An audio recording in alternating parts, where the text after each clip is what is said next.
नमस्कार। आज हम स्वागत करने जा रहे हैं अपने स्टूडियो में डॉक्टर जयश्री सेठी का। डॉक्टर जयश्री सेठी क्रिएटिव डायरेक्टर हैं स्टोरी घर की। नाम से ही पता चल रहा है कहानियाँ सुनाती हैं। कहानियाँ सुनाने के साथ साथ मज़ेदार बात भी करती हैं।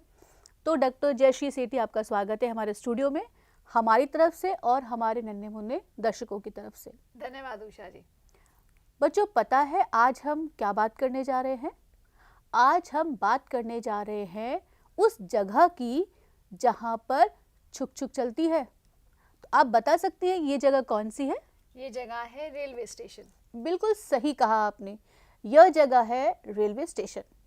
रेलवे स्टेशन का जो दृश्य है, जो नज़ारा है, बेहद खूबसूरत होता है। तरह तरह के लोग तो होते ही हैं, सवारियां होती हैं, यात्री होते हैं, लेकिन और भी बहुत कुछ चटपटा मज़ेदार होता है। बिल्कुल, और मेरी नज़र तो उषा जी हमेशा खाने पर जाती है। खाने की बात आई है तो फिर हम क्यों ना ऐसा करें कि रेलवे स्टेशन पर चल दें और वहीं कुछ खा पी लें। बिल्कुल। क्या खाना पसंद करेंगी आप? मोठ की चाट? नहीं, मैं तो पसंद करूंगी मूंग की दाल के लड्डू। लेकिन ये लड्डू मीठे नहीं हैं, ये लड्डू हैं नमकीन, चटपटे और करारे। और इनके ऊपर मूली का लच्छा और हरी चटनी और थोड़ा सा नींबू। तो लीजिए, हमारी तो दावत हो रही है और हम आपकी दावत कराने ले चलते हैं आपको प्लेटफॉर्म पर, रेलवे स्टेशन पर। उषा जी, रेलवे स्टेशन पर एक अलग ही नज़ारा, एक अलग ही मंजर देखने को मिलता है जी। वो भीड़ भाड़ है और हर किसी को जल्दी है। कोई टीटी से पूछ रहा है कि भाई हमारी ट्रेन जो है वो किस प्लेटफॉर्म पर आएगी, तो कोई कुली को ढूंढ रहा है। अब जैसे उषा जी यहाँ पे टीटी खड़े हुए हैं जो टिकट चेक करते हैं जी। उनके सामने एक लाल कुर्ते और पीले दुपट्टे में महिला खड़ी हैं जी। और वो शायद क्या पूछ रही हैं आपको लगता है? स्टेशन पूछ रही हैं, प्लेटफॉर्म पूछ रही हैं, गाड़ी का नंबर पूछ रही हैं? शायद वो ये पूछ रही हैं कि उनकी ट्रेन कब आएगी, क्योंकि ट्रेन को जिस समय आना था उस समय तो ट्रेन आई नहीं। अब ये महिला ये जानना चाहती हैं कि अगर ट्रेन देर से आ रही है तो मैं कुली से कहूँ कि वह सामान यहीं उतार दे और जब ट्रेन आएगी तो फिर हम सामान चढ़ा लेंगे। तो उषा जी, अब ट्रेन तो हो गई आने में देर। अब ये बताइए कि समय कैसे बिताएंगे प्लेटफॉर्म पे? समय बिताने के लिए इस प्लेटफॉर्म पे बहुत सारी चीज़ें हैं। आप देख रहे हैं कि किताबों की दुकान है, तरह तरह की किताबें यहाँ पर मौजूद हैं। और पता है इस किताब की दुकान का नाम क्या है?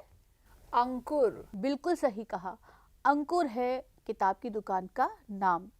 अब एक तरीका तो ये हो सकता है कि हम लगे हाथ किताब पढ़ लें। अब ये किताब किसी व्यक्तित्व के बारे में हो सकती है, कोई कार्टून हो सकता है, कोई चित्रकथा हो सकती है, कोई पत्रिका हो सकती है, या फिर न्यूज़पेपर भी या समाचार पत्र हो सकता है। और दूसरा तरीका क्या हो सकता है? दूसरा तरीका आप बताइए। दूसरा तरीका हो सकता है कि क्यों ना हम चाय की चुस्कियाँ लें और साथ में कुछ चटपटा तला भुना खा भी लें। और खाने के लिए हमारे पास मौजूद है खोमचे पर रखे हुए मूंग की दाल के लड्डू। समोसे भी मिला करते हैं वैसे तो स्टेशन पर। पापड़ और अचार भी मिलता है और साथ में मिलती है मट्ठी। लेकिन बच्चे क्या ढूंढते हैं? बच्चे चिप्स का पैकेट और बिस्किट का पैकेट। तो बच्चे ढूंढते हैं अपनी पसंद की चीज़ें, बड़े सोचते हैं कि हम अपनी पसंद की चीज़ें खोजें और खाने पीने में अपना समय व्यतीत कर लें। वैसे उषा जी, मैं जितनी बार भी रेलवे स्टेशन गई हूँ जी। मेरा अनुभव ये रहा है कि मेरी ट्रेन हमेशा लेट रही है। अब ये शायद मेरे साथ खास करके होता होगा, पर क्या आपके साथ भी कभी ऐसा हुआ है? हाँ, ऐसा हुआ है एक बार कि हम ट्रेन का इंतज़ार कर रहे थे और फिर हुआ ये कि ट्रेन आई और ट्रेन चली गई। आपने ट्रेन मिस कर दी, हमसे गलती से ट्रेन छूट गई। हमें लगा कि ट्रेन का तो ये नंबर है और ये नाम है, हमने जो ट्रेन प्लेटफॉर्म पे खड़ी हुई थी उसकी तरफ ध्यान नहीं दिया। अब ट्रेन का जो डिब्बा होता है जी और उसके ऊपर उसका नाम लिखा होता है बिल्कुल। कि ट्रेन कहाँ से कहाँ जा रही है, तो हमने इस बात पे ध्यान नहीं दिया। हम तो मशगूल थे इस बात में कि क्यों ना चिप्स और बिस्किट का आनंद लिया जाए। और उसके बाद ट्रेन की बजी सीटी और छुक छुक छुक छुक करके ट्रेन हमारे सामने से चली गई। उषा जी, एक चीज़ और होती है। जी। वो ये कि प्लेटफॉर्म के ऊपर कुछ बेंचेस लगी होती हैं। जी। अब मैंने ये अक्सर देखा है कि एक परिवार जो कि अपनी रेल का इंतज़ार कर रहा है, तो वो पूरी बेंच को घेर लेता है। एक पे सामान रख दिया, सुराही रख दी, और बगल वाली पे कुछ और अटैची रख दी, और उनसे पूछो कि भाई सामान नीचे रख लें, तो कहते हैं कि नहीं, वो भी गए हैं, आ रहे हैं। आपके साथ कभी ऐसा हुआ है? हाँ, ऐसा तो कई बार हुआ है कि बेंच पर सिर्फ एक व्यक्ति बैठे हैं और पूरा जो बेंच है वो घिरा वो हुआ है। सामान से घिरा हुआ है। तो फिर हमने भी कहा कि आप जब वो वापस आएंगे तब हम अपनी जगह छोड़ देंगे और वो बैठ जाएंगे। तो फिर उन्हें मजबूरी में वो सामान उठाकर नीचे रखना पड़ा और हम बेंच पर आराम से बैठ गए। फिर पता चला कि कोई नहीं आया। तो ये होता है अक्सर प्लेटफॉर्म पर स्टेशन की दुनिया में। अच्छा, स्टेशन या प्लेटफॉर्म एक ऐसी जगह है जहाँ पर केवल रेलगाड़ी या फिर डिब्बे या फिर इंजन, पैसेंजर ही नहीं होते, बल्कि बहुत सारी चीज़ें, बहुत सारी जानकारी हमें वहीं मिलती है। और हमें जिन चीज़ों की जानकारी देनी होती है उनके होर्डिंग्स या बैनर हम अक्सर प्लेटफॉर्म पे या स्टेशन पे लगा देते हैं। सही कहा आपने। जैसे हम देख पाते हैं कि पल्स पोलियो का बैनर लगा हुआ है, सब शिक्षा अभियान का बैनर लगा हुआ है। जी। तो ये दो चीज़ें ऐसी हैं खास तौर पे जिनके बारे में लोगों को मालूम होना चाहिए, ताकि हम बच्चों को पोलियो होने से बचा सकें, ताकि हम अपने बच्चों को अच्छी शिक्षा दे सकें। और उषा जी, इस बैनर के अलावा एक आवाज़ अक्सर सुनाई देती है, और उस आवाज़ से पहले आता है टिंग टोंग, प्लेटफॉर्म नंबर 2 पे आने वाली गाड़ी प्लेटफॉर्म नंबर 1 पे आएगी।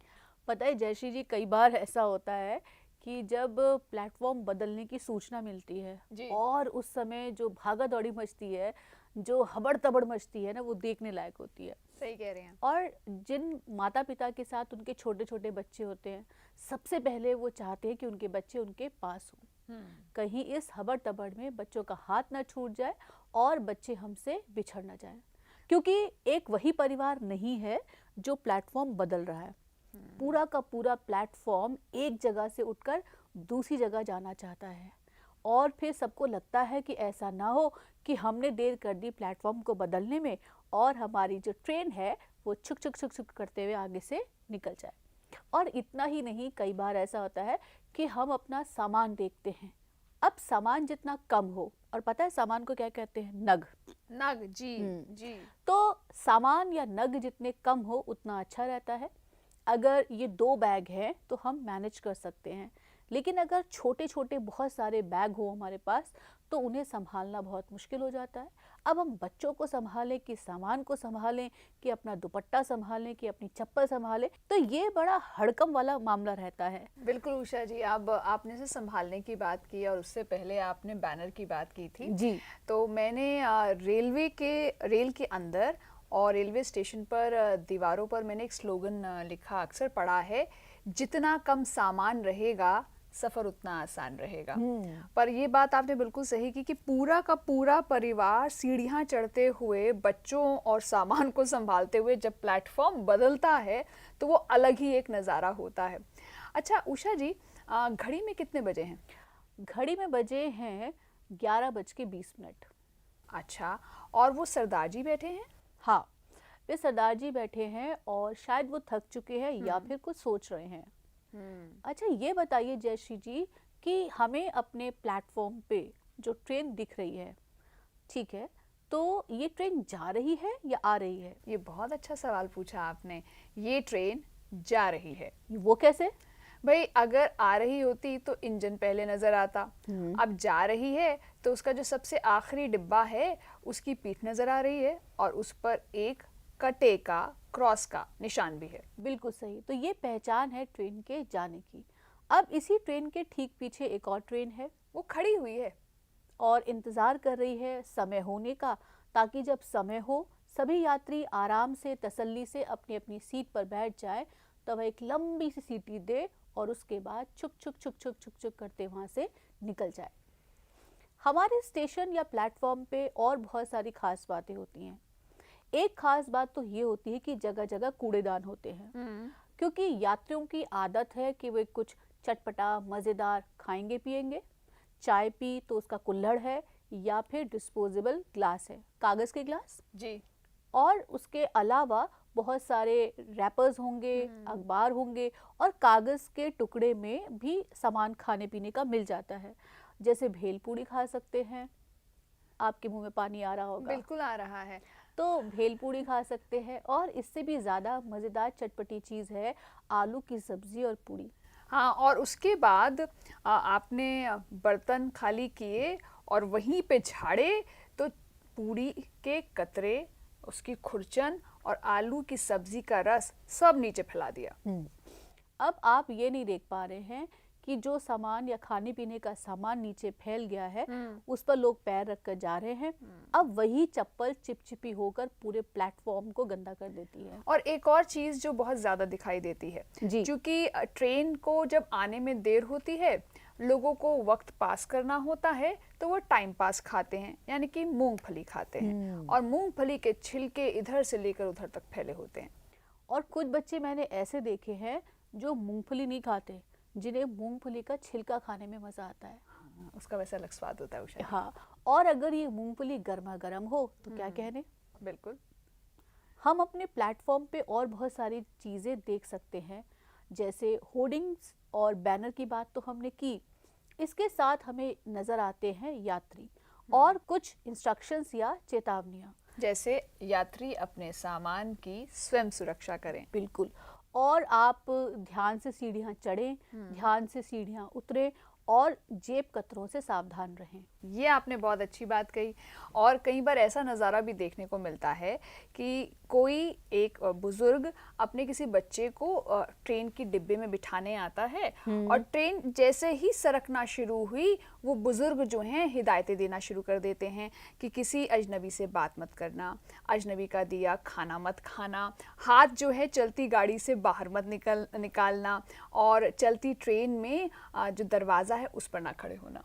और जब कोई घर का बड़ा बुजुर्ग हिदायतें दे रहा होता है तो बच्चे कहते हैं, अच्छा ठीक है दादाजी, मैं ऐसा नहीं करूँगा, ठीक है मम्मी जी, मैं ऐसा करूँगी, और वे हाँ में हाँ मिलाते चलते हैं।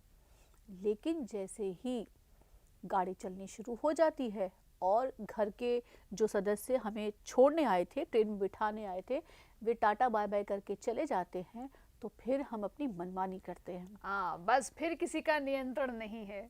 लेकिन ट्रेन में जो और बड़े बुजुर्ग हैं वे हाँ, हम पर निगाह रखते हैं बिल्कुल। और ये देखते हैं कि ये जो बच्चा है या ये जो लड़का है या जो लड़की है, ये खिड़की से ना तो हाथ को बाहर निकाले और ना ही दरवाजे पे जाकर खड़े हों। और उषा जी, ये तो खैर प्लेटफॉर्म की बात हो रही है। अगर कभी आप अकेले सफ़र कर रही हों, या जैसे मैंने कभी अकेले सफ़र किया है, और जिस डब्बे में और जिस कोच में या जिस सीटों की जगह पर मैं बैठी हूँ, और अगर उसमें कोई महिला बैठी है, बुज़ुर्ग महिला हैं, तो बड़ा ख्याल रखती हैं वो। पहले तो सारा आगे का और पीछे का हाल पूछ लेती हैं कि कहाँ से हैं, क्या करने जा रहे हैं, क्या करते हैं, घर में कौन कौन है। फिर सारे रास्ते पूछ पूछ के कई बार थोड़ा सा तंग भी कर देती हैं। सबसे पहले पूछती हैं वे नाम, कि आपका बेटा नाम क्या है, जी। और फिर पूछती हैं कहाँ रहते हो, क्या करते हो, और ये बताया कि स्कूल में पढ़ते हैं या कॉलेज में पढ़ते हैं, तो कौन सा स्कूल है, कौन सा कॉलेज है, कहाँ रहते हो, ये सारी जानकारी वे हासिल कर लेती हैं। और अगर इत्तेफाक से ऐसा हुआ कि आप जहाँ रहते हैं और वो महिला भी वहीं रहती हैं, तो कहेगा लो आप तो हमारे पड़ोस में रहते हैं, तो बस यहीं से जान पहचान और गाढ़ी हो जाती है। फिर उसके बाद जो उनका लाड़ दुलार निकलता है, वे आपको सारा सामान पूछेंगी खाने के लिए। बिल्कुल। बेटा ये खा लीजिए, ये पूड़ी खा लीजिए, ये पराठे खा लीजिए, ये बने हैं चावल, ये खा लीजिए, और ये है लड्डू, ये भी खा सकते हैं। तो पता ये चलता है कि हमारे पास जो खाने पीने का सामान है उसे तो खोलने की ज़रूरत ही नहीं पड़ी और हमें उन महिला ने बहुत प्रेम से भोजन कराया। लेकिन फिर जब हमारा स्टेशन आता है और उनका भी स्टेशन आता है, तो फिर हमारी जिम्मेदारी क्या बनती है कि हम उनका सामान पहले उतारें, पहले उन्हें आराम से उतार दें, उसके बाद फिर हम डिब्बे में से उतरें। सही बात। तो ऐसा ही एक छोटा सा परिवार उस डिब्बे में, उस कोच में, उस बोगी में आपका बन जाता है जब आप सफ़र करते हैं। और ये सबसे सुंदर बात है यात्रा की, और ये आपको अच्छी अच्छी सी यादें दे जाता है। तो बात चली है रेल की, रेलगाड़ी की, तो क्यों ना हम कुछ और बातें कर लें जिसमें र की आवाज़ है। हाँ बिल्कुल। रेलगाड़ी शब्द जो है वो र की आवाज़ से शुरू होता है, तो आइए कुछ शब्द देखते हैं जो र की आवाज़ से शुरू होते हैं या रा उन शब्दों में आता है। और अगर हम एक वाक्य ले लें कि रेलगाड़ी जा रही है, ठीक है, रेलगाड़ी जा रही है, तो इसमें पहला शब्द है रेलगाड़ी और रेलगाड़ी में पहला शब्द है रेल, जो गाड़ी से मिलकर बनता है रेलगाड़ी। बिल्कुल। तो हमारा पहला शब्द है रेलगाड़ी और उसमें एक और मूल शब्द है रेल। तो दूसरा शब्द क्या है हमारे पास? रोटी। अगर ये रुमाली रोटी हो तो क्या मज़े हैं। रुमाली रोटी बहुत महीन, बहुत बारीक होती है और उसका रंग थोड़ा थोड़ा सा सफ़ेद सा होता है। मुझे वैसे तंदूरी रोटी नहीं, मुझे ये तवे पे पकी हुई रोटी लग रही है। जिसे हम कहते हैं फुल्का, बिल्कुल। क्योंकि वह फूल जाता है तो इसलिए रोटी को फुल्का भी कहा जाता है। हमारा अगला शब्द है राजमा। राजमा में शुरू की आवाज़ है रा और हमारा अगला शब्द क्या है? रस्सी। रस्सी में शुरू की आवाज़ क्या है? रा। र। अगला शब्द है रस। ये गन्ने का रस है। लेकिन ये रस किसी भी चीज़ का हो सकता है। ये मौसमी का रस हो सकता है, ये संतरे का रस हो सकता है, अनार का रस हो सकता है, यानी कि जिसमें से कुछ तरल पदार्थ निकले, बस उस चीज़ का रस वह बन जाता है। और ये है रात। रात में शुरू की आवाज़ है रा। र। रात में सबसे अच्छा क्या लगता है? रात में बहुत सारी चीज़ें हैं जो अच्छी हैं। तारे हैं और चांद है और रात की रानी फूल की महक है। बिल्कुल सही। अगला शब्द रथ। ये राजसी रथ है, इसमें एक राजा बैठे हुए हैं और वो इस रथ को हाँक रहे हैं और सामने हैं घोड़े। बिल्कुल। रथ में भी शुरू की आवाज़ है र। तो हमने र के बहुत सारे शब्द आप सभी से साझा किए। इसके अलावा भी बहुत सारे शब्द हो सकते हैं जिसमें आपको र की आवाज़ सुनाई दे। ये आवाज़ किसी शब्द के शुरू में हो सकती है, बीच में हो सकती है या अंत में हो सकती है। जैसे अगर हम कहें आरी तो यहाँ र की आवाज़ कहाँ है? अंत में। अंत में। और अगर हम कहें सरक, सरकना, हाँ, तो यहाँ पे रा की आवाज़ आ गई बीच में। बिल्कुल। और अगर हम कहें कि अमर, तो फिर से रा की आवाज़ आई अंत में। और अगर किसी बच्चे का नाम सोचें जैसे रजत, तो उसमें रा की आवाज़ आई शुरू में। बिल्कुल सही कहा। और अगर हम कहें चारपाई, तो ये बिल्कुल बीच में आई। बिल्कुल बीच में आवाज़ है र की। र से पहले वाली आवाज़ क्या है? चा। और र के बाद वाली आवाज़ क्या है? पा। तो हमारे पास अंतिम आवाज़ क्या बची? ई। चारपाई। चारपाई हो, रथ हो, राजमा हो, रोटी हो या फिर रस्सी हो या फिर रेलगाड़ी क्यों ना हो, इनसे जुड़ी हुई तमाम यादों के बारे में आप हमें ज़रूर लिखिएगा। अपने मज़ेदार चटपटे अनुभव हमें ज़रूर लिखकर भेजिएगा। हमारा पता है earlyliteracy.ncert@gmail.com। हमें इंतज़ार रहेगा आपके अनुभवों का और आपकी बातों का। कोई ना कोई किस्सा तो ज़रूर घटा होगा जब आपने रेलगाड़ी की यात्रा की होगी। या तो ट्रेन छूट गई होगी, या फिर ट्रेन में कोई सामान छूट गया होगा, या फिर ट्रेन में बहुत गाढ़ी दोस्ती हो गई होगी। कोई ना कोई किस्सा तो आपके पास ज़रूर होगा। और कभी कभी ऐसा होता है कि जिस दिन हम यात्रा करने जा रहे हैं, टिकट होती है 14 तारीख की और हम सफ़र करते हैं। उषा जी, ये आपने हमें सही पकड़ा। दरअसल ऐसा हुआ था कि रणथंभौर से वापस दिल्ली आना था। वापसी थी 14 तारीख की, पर गलती से टिकट बुक कर दिया 15 तारीख का। चढ़ गए ट्रेन में योजना के हिसाब से, आराम से एसी के कोच में पसरे बैठे थे कि टीटी महाशय आए। उन्होंने कहा टिकट दिखाइए। टिकट जो दिखाया तो पता चला कि टिकट तो 15 का है। अब जो लोगों के सामने फजीहत हुई सो अलग। उसके बाद टीटी महाशय ने हमें जनरल कंपार्टमेंट में भेजा जो भीड़ से खचाखच भरा था। न पूछिए किस तरह से वापस आए हैं। घर वापस आए तो एक चैन की सांस ली है। तो इसी बातचीत के साथ हम विदा लेते हैं और धन्यवाद देते हैं डॉक्टर जयश्री सेठी जी का। आपका बहुत बहुत धन्यवाद। धन्यवाद उषा जी, मुझे यहाँ बुलाने के लिए और मुझे अपनी बातों में एक भागीदार बनाने के लिए।